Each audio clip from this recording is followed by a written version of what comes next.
talk to both the Super Destroyer and the Superstar.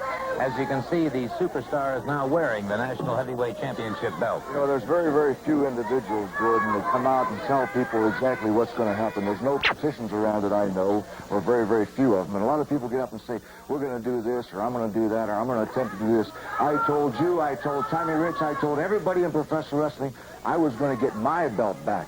There seemed to be a little bit of controversy about the identity of this man was supposed to be me, and that I'm supposed to be him, and vice versa. He signed a sworn affidavit. You witnessed it, that he was not the Superstar. You can obviously see that we're two different individuals. Tommy Rich, Bob Armstrong, Wrestling Number 2, Steve-O, all these guys come out and they make all kind of accusations. They make all kind of statements, but it's always the same. They can't take defeat. They can't take the idea that they could be knocked off that pedestal up there and brought down to reality. There's only room up there for a few individuals. And I'm at the top right now. My good friend's at the top right now. And Tommy, you and all the crybabies, all the bellyachers and complainers, there's nothing you can do about it. The fact is this: I am the champion, and I asked the promotion. Not only do I want to wrestle on television, I want to have my good friend wrestle on television with me to show everybody that we don't need to cheat. We don't have to do underhanded tactics to win a match. I have never cheated in my life. I've told people what I'm going to do. I've tried to live by that, and I've been very, very successful. And I intend on remaining successful, whether it's in single matches or tag matches, whether it's here in Georgia, it's in California, it's in Canada, no matter where it is. I can listen to all these crybabies, Tommy Rich, Wrestling Number 2, Big Red, Michael Hayes. Hey, they're good at crying. You know why? They've had a lot of practice. I don't cry because I make my own destiny. Thank you very much, gentlemen. You'll see them in action now, then. The Superstar and the Super Destroyer in action in an Australian tag team match. And they're going up against Mike Jackson and Rick Thor. So here you have two men at about 270 pounds each, facing two men who go between 200 and 230 pounds, which would be in that light heavyweight division. Offsetting the size and weight will be the speed and versatility. It ought to be an outstanding match. Mike Jackson, the first one out, moving up against the Superstar, who is now the National Heavyweight Champion. And very quickly, the Superstar lashes out Mike Jackson. Retaliates, gets him with a beautiful flying dropkick, and it is the Superstar outside the ring. And Mike Jackson's about as explosive a wrestler as you'd ever want to find, right? Absolutely. For his weight, pound for pound, he is tremendous. Of course, he's overweight here. Now, interesting, we have two people here with master's degree. Is that true? I think I learned that last week. Yes, you have both the Superstar and Mike Jackson, both of them. That is brawn and brain at the same time. Nice takedown. Trying to sit out there, but the overweight, oh, very good. Very good. I thought the weight was going to override that fellow. Well, there's where the speed and the agility took over for Mike Jackson. He was able to slip away from that. The question is going to be, on a fresh start, both men I would consider, because of their varying degrees of capabilities, are equal. But as time wears on, that lactic acid starts burning off and all, just which man is going to show fatigue first? Absolutely, yes. And one good thing that's now interesting that wrestlers are starting to do is B15, a new vitamin that what it does is put more oxygen, allows your blood to contain more oxygen, giving you more stamina. And it's interesting because I know myself I'm taking it, and I know a lot of these other fellows are experimenting with it. Side headlock now by Rick Thor and the Super Destroyer. Picked him up, heaved him like a sack of beans, and it is Thor feeling the anger now as the Superstar tags up with Super Destroyer. One to the midsection now, one to the side of the jaw, puts Thor back to the canvas again. Referee Scrappy McGowan told him now to snap there and has Thor back to the canvas. And so the Superstar has things rather well under control here with a rear chin lock. Looked like a thumb to the throat there, to me a little bit. Our commentary said he does never cheats. I'm not so sure that's true, but then again, that's smart, because after all, why tell them? He's in there to win. He maybe that looked like a thumb to the throat to me. That is against the rule. He says he never cheats. I don't think he does. Super Destroyer now maintaining some dominance here on Rick Thor. Thor catching an elbow that time, driven to the canvas. And Thor drives one to the midsection, one to the side of the jaw, another one, and Thor unhooks a couple of lefts and rights. Now makes the tag. Mike Jackson moves in. And Jackson wasting no time whatsoever. All-out frontal assault on Super Destroyer. Cut short, however, by 2 knees.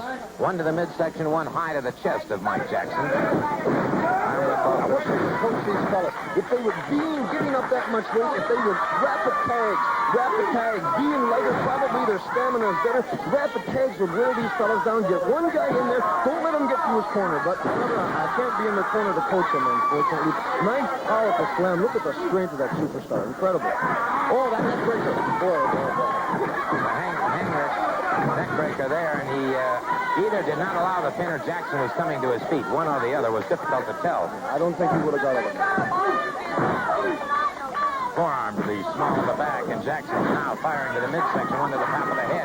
Lefts and rights to the body now, and it is Rick Thor moving in. Thor caught coming into the boot to the midsection, and he lifted the chest area once again now into a full body slam. Lenny Thor. Yeah, nice body slam. Superstar comes in, takes his time. Very nice double thrust. Such a powerful man. That's 280 pounds coming at you. Now. And again, he caught the line.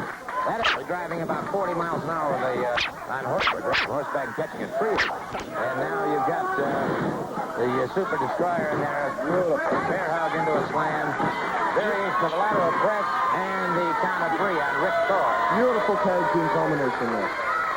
Well, it'll be interesting to chat a little bit further with these gentlemen, the Super Destroyer and the Superstar. He said, of course, the Superstar is now the national heavyweight champion. And, well, gentlemen, if you were out to prove a point, I would say that you did it rather... We don't have to prove points, Gordon. I just wanted to show you, illustrate to you, illustrate to Mr. Piper, who's watching all these, illustrate to Tommy Rich, Big Red, the other imposter walking around complaining about everybody, that's Hayes, and wrestling number 2. Fellas, don't let me forget the new champions. The pride and joy of Marietta. I don't know who's the pride or who's the joy. Who's overjoyed about your victory? Armstrongs. If you want a tag team combination and you want to have a battle, all you got to do is sign a contract with this individual, Super Destroyer, and myself.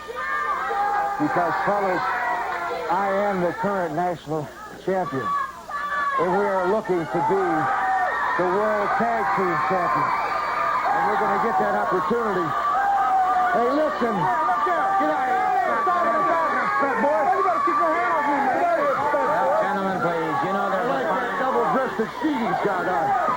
Gentlemen. Look here, God, let me tell you something. The way y'all took that back from Tommy Rich was deplorable.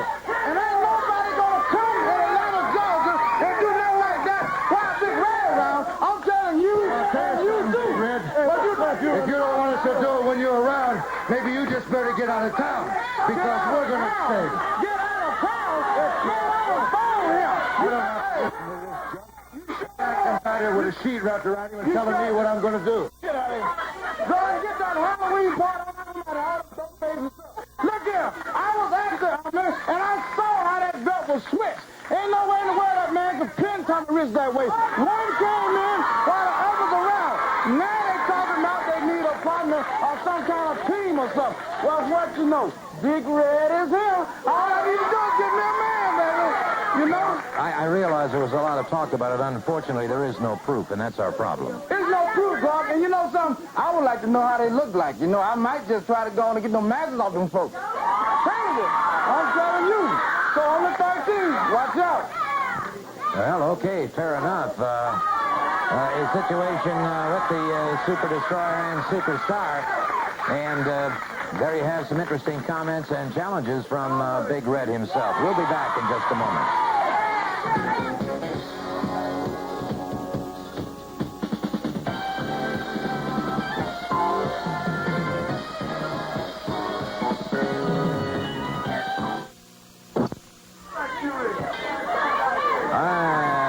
Big O going up against Big Joe Turner, a single match, and Big O wasting no time. Unloads on Turner.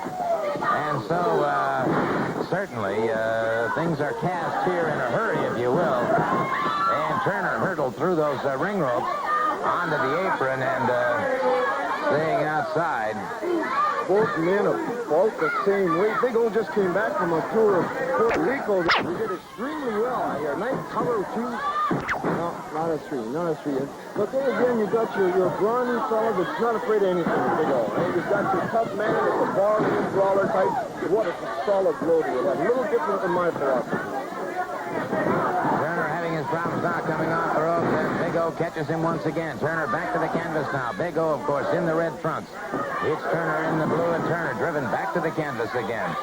And so the Big O has totally dominated the situation thus far in the match, and that's rather surprising, except I think that Turner came out there probably with a different bit of strategy in mind, perhaps a thought to lock up collar and elbow, check his man out, and he suddenly found out that Big O wasn't having any of that. It was a strictly all-out frontal assault. Yes, Big O went for the attack immediately, trying to, first of all, if you can get the first, in a wrestling match, Mr. Soga, of course, I'm explaining it for the folks there that don't, but for the wrestling match, the man who gets the first hold, the man who makes the first successful move, definitely has a psychological advantage immediately. Immediately, he has just that touch edge, and that's just what Big O went out there and did. Now, he might have this man confused with that, which is kind of in the science, which I'm talking about.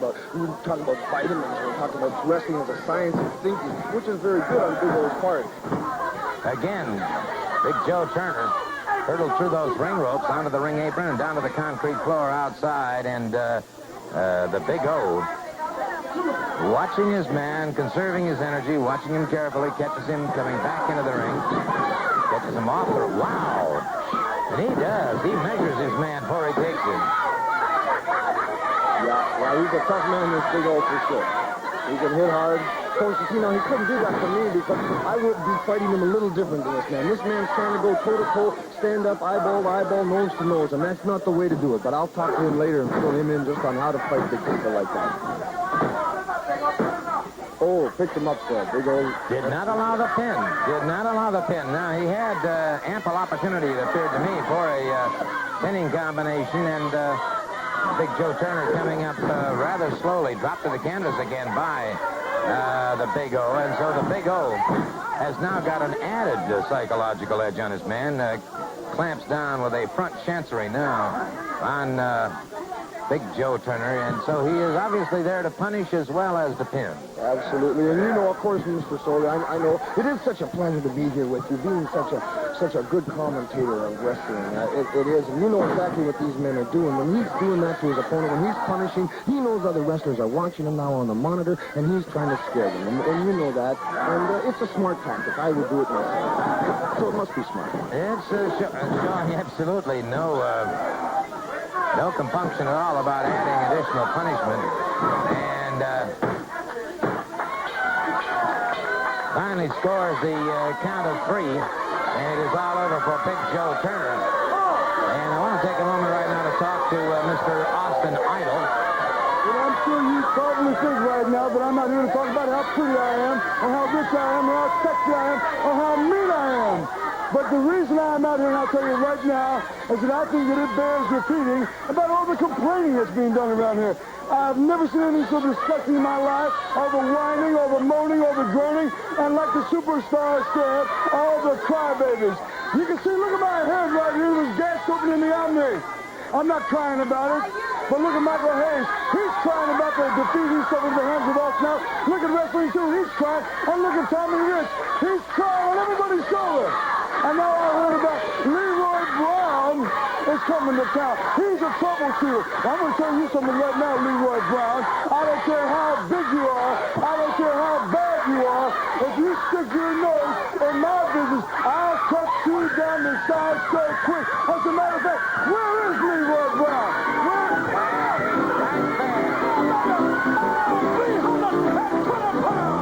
You know, hey, John Toast, they called me on the phone, and they said, Leroy, some happy things been going on around here, and we need somebody to straighten it out.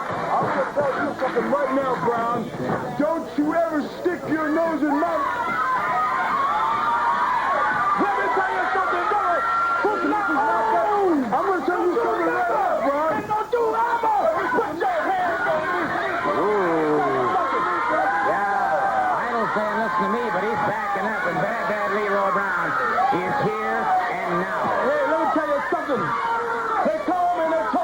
been going on. And I've been checking out about what's been happening solely. And let me tell you something.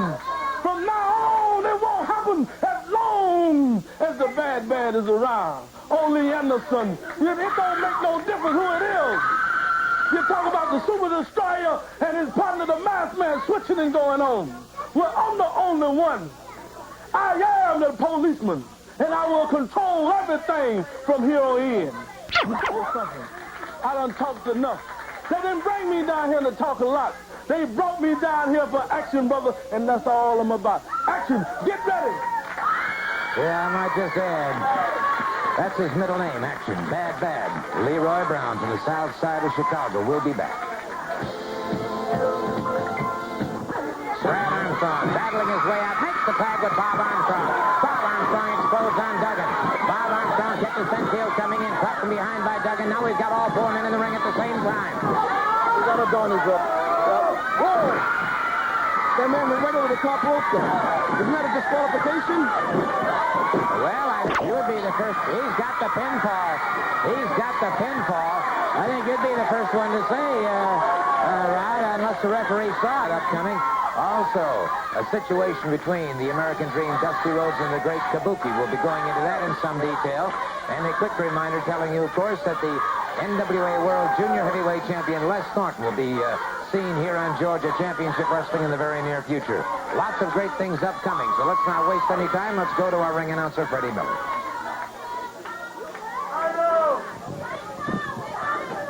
With a 10-minute time limit, one fall 10, from St. Petersburg, Florida, at 215 pounds, here's Tom Rogers. Tom Rogers. His opponent from Las Vegas, Nevada, at 241 pounds, the Universal Heartthrob, Austin Idol. The referee is Nick Patrick. All right, Austin Idol moving out against Tom Rogers. Rogers out of St. Petersburg, Florida. Idol now making a home in Vegas. And, of course, uses the Vegas leg lock, which has been the Vegas, it's a variation of a figure 4 leg lock is what it is, actually, Rod. I know you're familiar in watching the man apply that. He applies it very successfully. Yes, and I wonder, it's going to be interesting to see if he uses it on this young man here. Now, if I was this man, I would already have a counter to it and be watching for it and be trying to set him up so he tries to use it so I can use the counter. It'll be interesting to see who's taking his rub off. A little spiking out there. Very good, Austin. Idol, of course, a magnificent physical specimen. But he's facing a slightly smaller edition of himself because Rogers certainly is in outstanding physical condition. The abdominal erectile muscles, the biceps, the triceps, the pectoralis. Megan Rogers catching Austin Idol from behind. A quick lateral press after a drop kick. Idol powered out, however. And Rogers after him very quickly. And so Rogers using the element of surprise. And thus far has Idol in trouble, and Idol utilizing the ring ropes to force the break. Very smart on Austin's part. Austin there got himself caught. This young man, you talk about some tremendous athletes. So very smart on his part. What he did is he got on the ropes and got the man to break and got him away so he can get his composure again. Good throw. Collar and elbow, and it's Rogers now with a side headlock on Austin Idol. And it is Idol now trapped in that side headlock, so he has found himself against a very strong opponent. Idol, I think, had to come into that ring perhaps a bit overconfident. Atomic knee drop has Rogers stunned here momentarily. Now, that's something that can happen to you. See, when you find out who you're fighting, and you say to yourself, I can beat him even, you go in there not thinking, well, this young man probably has been psyching himself up for 2 days to fight Austin Idol, because after all, Austin Idol is a big name in wrestling. It would be a credit to this young man. And I think he did go in just a little overconfident. But you notice he's managed to gain his composure here because he's got full control of what's going on. Rogers hurling through those ring ropes, and he's in trouble outside on the concrete. And Rogers has had some steam taken out of him. A little wind out of the sails, if you will, and now Idol brings him back into the ring. That shows you the power in Austin Idol there. Whoa. Backbreaker. Very well executed. High in the air, coming right down on the knee, trying to get the point of the knee. Bone to ribs is what you're looking for. You don't want the thigh part. You don't want the muscle. You want bone to bone. That's how you hurt him, and it's obvious it's not the wind of this young man. Has indeed caught him in the lower section of the rib cage, and Rogers coming in very slowly. Dropped into the ropes that time and through the ropes.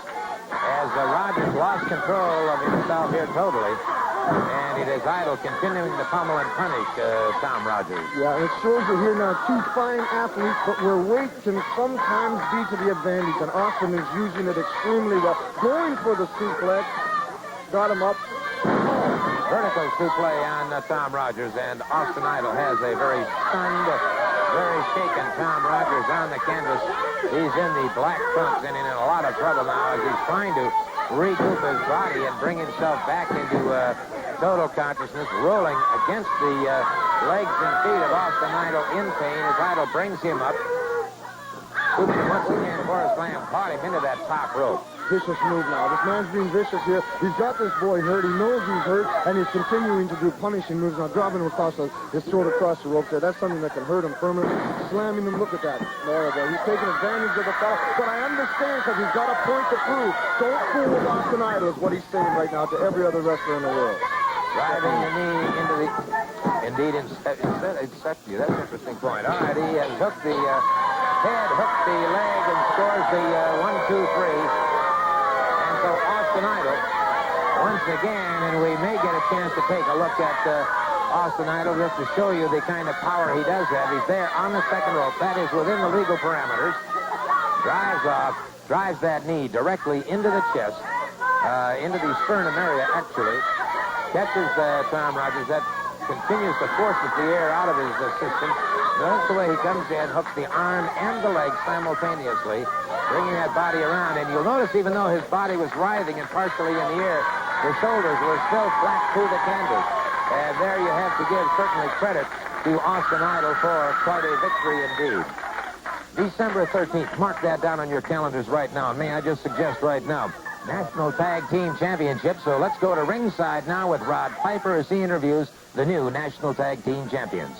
Well, of course, it's a pleasure, and I'd like to congratulate you two gentlemen on winning the National Tag Team Champion. You were the underdogs going into it, and for a second, if you wouldn't mind, I would like to speak with Brad, being that you're the younger and more inexperienced of the two. It must have been tough for you in there to watch your father in his match and to fight like you did, and it must have been great conditioning you went through in this particular contest. Well, yes, sir, Mr. Piper. You know, it was probably one of the toughest tournaments, the toughest that I've ever been in my life. And like you said, watching Dad get hurt or watching me get down a little bit, we've got a pact, kind of an agreement between each other that we let each other do his own thing. You know what I'm talking about? Let each other do his own thing. That's interesting. Very good. Very good. And I'd like a little about the social life. You must, with all the conditioning you've been doing, it must be tough for you. Have you been dating any young ladies or a little about the personal life? Well, Mr. Piper, you know, if it's one thing I like better than wrestling, and that's these pretty Georgia peaches here. And I try to squeeze some time in for them, you know, as for myself. And but how do you feel about kind of being in the shadow of your dad, like kind of like, you don't feel like a daddy's boy at all? Do you kind of being in the shadow of your dad and having your dad being an accomplished wrestler, do you feel a little, you know, kind of, you want your own kind of identity? Do you feel that at all? Do you feel that people are down on you at all because after all, your dad is Mr. Armstrong and you're kind of Brad Jr. and that event and you're in there, and after all, you're younger and a little bit less experienced? Just a second. Why don't you talk to me for a while? You talk to Brad, and after you want to interview me, ask me some questions, I'll be glad to answer you. Well, it'll be my pleasure. Matter of fact, you were next, Mr. Armstrong. And the fact that you won the title is quite an accomplishment, and you were the underdogs. You're one of the lightest teams going in there, and I didn't really believe that you would have won it, but it is a credit to you. And as far as the conditioning goes, and as far as your son is concerned... well, if you'll let me say just one word, I perfectly agree with you. We were underdogs. Nobody really took us that seriously because we were the lightest team, and that might be one reason that we won the tournament, that we did come out on top. You mean like it was lucky that you won the tournament? Is that what you're saying? I'm not saying that we weren't a little lucky. I'm just saying that things went our way, and we did win the tournament, and we're very proud to be champions. Well, that's very good. And imagine the condition. I noticed the legs and the body looking at you. You must have done, with skinny legs like that, you must have done a lot of running and conditioning. I'm not knocking it at all. I'm not knocking it. I'm just saying you must have ran a lot and worked hard at it. I can understand that. Yeah, let me say this about my trim legs. I've always believed in Greco-Roman wrestling. I use the upper body. And I'd like to ask you one question. Certainly. Have you ever seen a racehorse with fat legs? A racehorse with fat legs. I don't believe you've ever seen a racehorse with fat legs. Because we're southern-born, southern-bred thoroughbreds. That's the way we feel about it. Feel the way you like. Thank you for your interview. A thoroughbred with flat legs. Well, it's certainly been a pleasure, Mr. Armstrong, and if you're ever in a horse race, I'm sure you'll win. Well, all right. The comments and an interesting interview. Rod Piper interviewing the new national tag team champions, and well, quite obviously there that. Well, we can go on to other things. We're going to be watching. Yeah, you hear it? Yeah, that's it. Hear that music? You know one thing. And the policeman himself from the south side of Chicago, moving into the ring at this time. Bad Leroy Brown. He's going up against a very, very tough man in Big Joe Turner.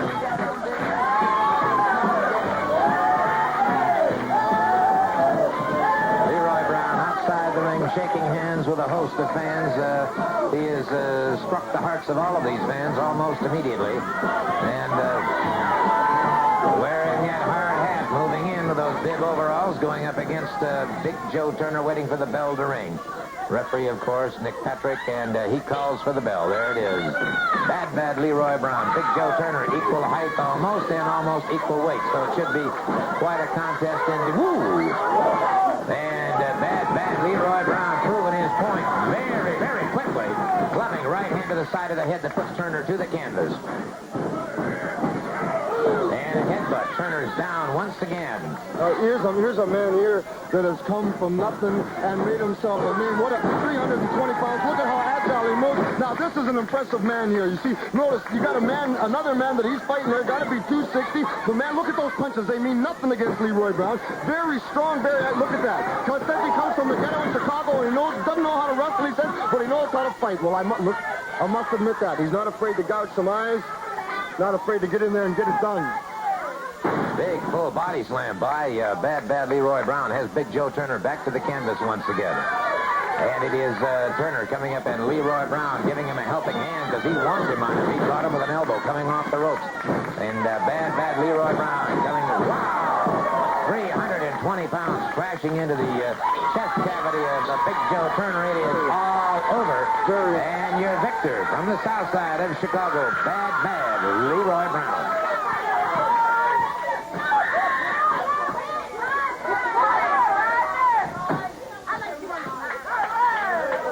We're seeing it again here in slow motion, and there you see bad Leroy Brown, 320 pounds crashing down across the chest of Big Joe Turner, and so a most impressive victory for bad Leroy Brown, making his first appearance here on Georgia Championship Wrestling, and we'll be back in a moment right now to talk to the superstar who is now the national heavyweight champion and the Super Destroyer. And, of course, gentlemen, still a lot of controversy surrounding... There's always controversy where I'm involved, and now with this gentleman's involved. I hear Tommy Rich, he's crying and complaining, and they got Big Red out here supposed to fabricate and develop some unknown proof and show it to all these individuals. And you got the big goof from Chicago out there, the policeman.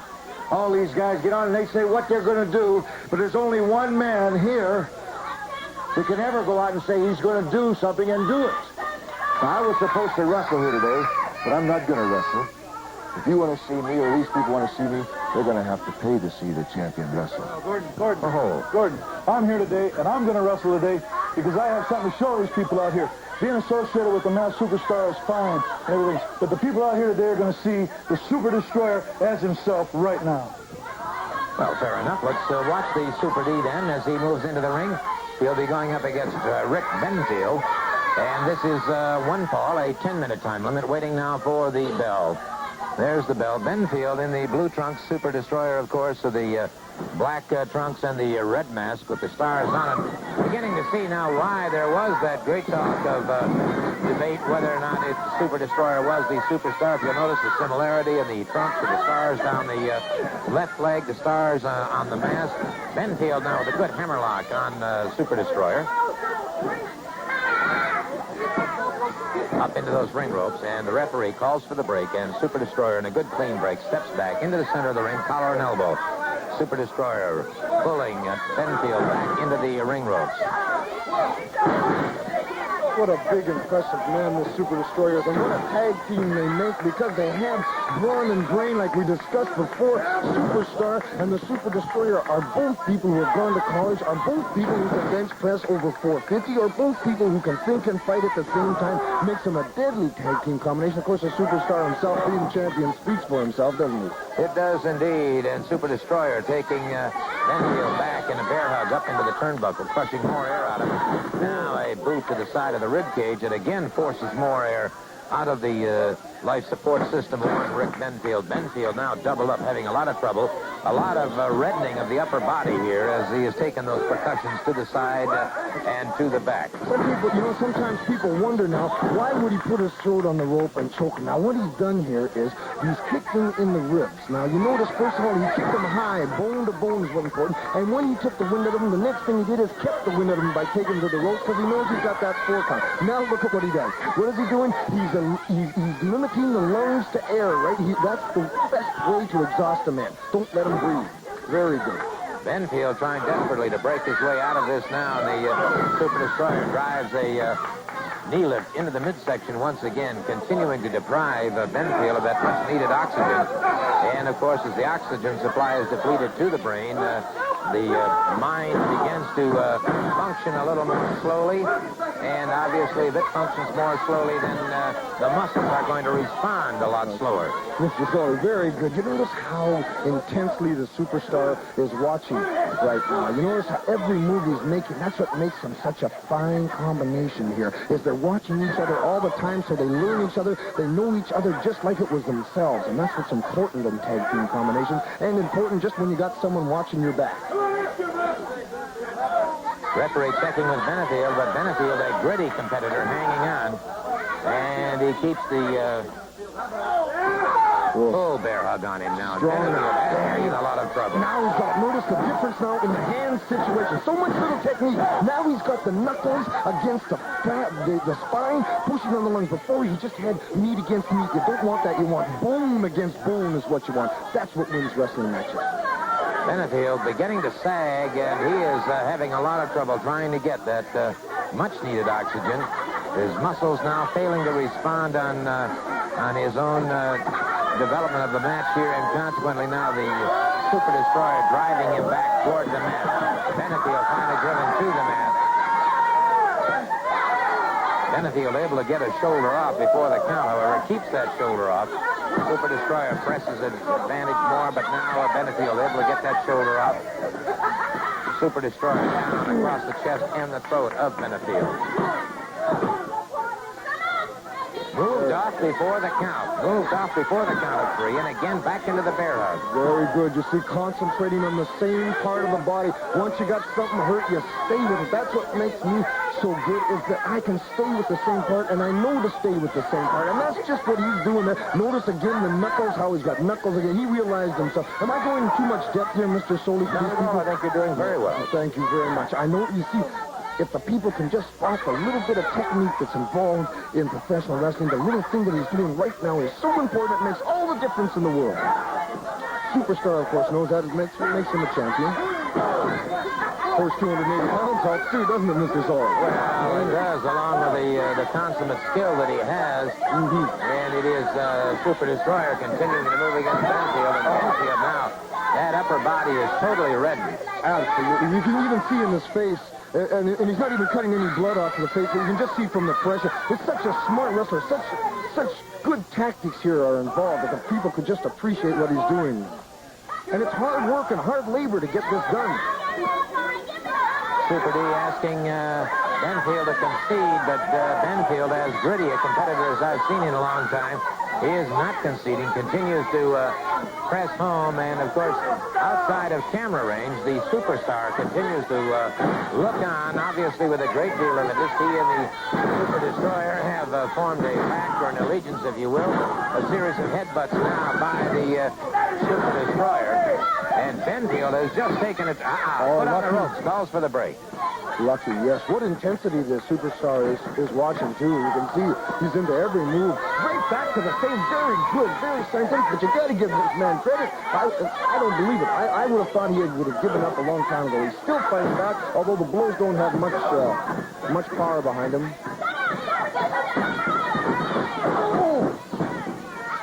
Drove the knee to the midsection, and it is Benfield in a lot of trouble here. Going for the suplex. No, sir, up on that top rope. And I've heard about this. And I've heard about this with the Super Destroyer, the Superplex coming off that second rope. It is all over. All over for young Rick Benfield. And the Super Destroyer coming outside the ring in a quick conversation with the Superstar. And, well, now, wait a minute. Why is the Super Destroyer going back in? The referee's still attending to Benfield. Super Destroyer now. And the referee warning Super Destroyer he could reverse this situation. Wait a second. Wait a minute. Bad Leroy Brown just hit the ring. And suddenly the Super Destroyer and the Superstar decided to leave. And I can certainly understand why. Hey, Soda! I told you the policeman was here! The bad from Chicago! And the thing like this gonna end! It's gonna end not next week, not next month. But right now, I've had enough to put out enough to the big man! When he says it's gonna happen, baby, it's gonna happen. There you have it. Bad. Leroy Brown. What castle with creepy Chuck? All right, there we have it now. Final match on this hour of Georgia Championship Wrestling. One fall with television time remaining. An Australian tag team match. El Grande Apollo and Rick Thor, and it's El Grande Apollo giving Rick Stevens what for into a hip lock takedown. Stevens very quickly into a head scissors. Apollo powers out. It's Ray Stevens and Ole Anderson against El Grande Apollo and Rick Thor. The tag is made. Rod Piper to my left and Buzz Sawyer to my right. So I'm surrounded here by about $2 million worth of great wrestling talent. Look at that wrestling Ole Anderson's doing. Everybody's talking about how mean and bad he is. Sure, he's mean and bad, but look at that wrestling. Look at that wrestling. Doesn't that look good? Really interesting. Look at Apollo hitting him with the fist. That's not right. That's not right. I think Mr. Apollo was probably retaliating back in time, Mr. Sawyer, and I hesitate to take issue with you on that, but Apollo will do what is necessary. Ray Stevens moved in. That appeared to be a fist to the midsection into a top wrist lock. No, I wasn't fist. I didn't see that one. Convenient eyesight on the part of Buzz Sawyer, and it is Rick Thor having his problems now as wow, beautiful souffle. Had him the double underhook. And Mr. Piper, now Ole Anderson moves out. Yes, you notice tremendous teamwork. Stevens did not let go of the legs until Anderson had control. That's what makes tag team combinations. Anderson now caught by Thor, but Anderson very quickly with a superior weight and strength pulls Thor back into his own corner. As soon as he gets in trouble, what does he do? He tags. That's what these people must learn. It's called tag team. That means you tag. That looks rather good right there, sticking his foot in his throat. That's where his foot belongs, right in his throat. Mr. Piper made the comment that Mr. Anderson was in trouble. I would imagine Anderson would take umbrage to that. I don't think he feels he's ever in trouble. Well, when I say trouble, I mean that he's at a disadvantage at that particular time. He wasn't hurt, but, or rather, should I say, before he got into trouble, would maybe be a better parallel there. He immediately tagged. An excellent retraction, and it is Anderson leaving the flat of the foot up as Thor was driven into the foot. Ray Stevens tags out, and it is Anderson back into the ring. Thor off the rope, caught him coming right off the ropes with the back of the elbow and makes the tag with Stevens, keeps him tied up. Yeah, that's right. Stick that foot in his face. Put a little pain on that man. Ray Stevens. The comments of Buzz Sawyer. Stevens has him up for the pile driver, and that could well be all she wrote. A count of three. The Anderson brothers coming out victorious over the combination of El Grande Apollo and Rick Thor. The fall, of course, taken on Rick Thor. El Grande Apollo out there now offering what help he can to him. And the Andersons now, I'd like to call, if you'll excuse me, Buzz, I'd like to call Ole Anderson over to chat with him and Ray Stevens for just a moment because an outstanding match. You get a couple of world champions together. Former world tag champion here. Former world tag champion Anderson. What a combination. It could be Anderson, it could be Anderson, it could be Stevens. Anytime you're in the ring and you see a couple of guys like this wrestling, you know you're seeing the greatest in wrestling. Am I right, Ray? That's right. It's a privilege to wrestle with a man like Ole Anderson. The reputation he's got speaks for itself. And you know what? I think we can capture any championship there is, Ole. No question about it. You know, here, all these people down here know that in this area, it's the greatest wrestling around the world. When you're in the South, you're in the best wrestling in the world. Whether it's the Carolinas or Georgia or Florida, this is where the great wrestling is at. And this is where the great wrestlers are. And you're looking at two of the greatest wrestlers right here. Ole Anderson and Ray Stevens, my thanks, of course, to the comments from Buzz out of the